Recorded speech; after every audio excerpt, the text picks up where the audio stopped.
Our group chose algae biobutanol to research. Algae starts in tanks, and spring water full of nitrogen and phosphorus is pumped over them. Then thin membranes full of CO2 are run through the tanks. For optimal production, algae should be harvested every 5 to 8 days. The algae will be left out to dry, then crushed to extract the carbohydrates. After drying the algae, then it goes to the fermentation tank, and there's a 2-step fermentation process.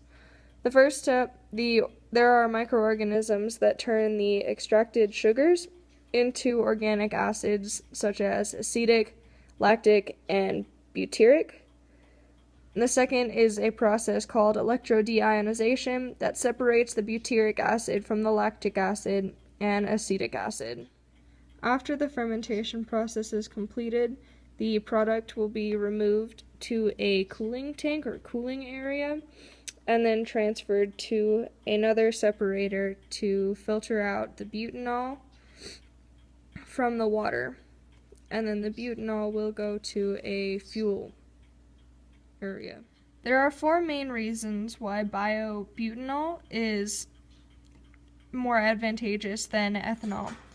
One is it releases more energy per unit, so it's a much more hardy fuel. It can be mixed in higher concentrations. It's much less corrosive and can still run in the same pipes as the current fuel. And it can be grown almost anywhere. Similar to ethanol, but this is completely algae-based, and it won't need any farmland at all, like ethanol would. Because of its lower energy content than gasoline, there would need to be a 10% increase in fuel flow. An issue with biobutanol is that it is not able to be mass-produced completely yet, due to the fact that its fermentation process requires so many different components, including CO2, H2O, electrodeionization. It's too large of a process for most.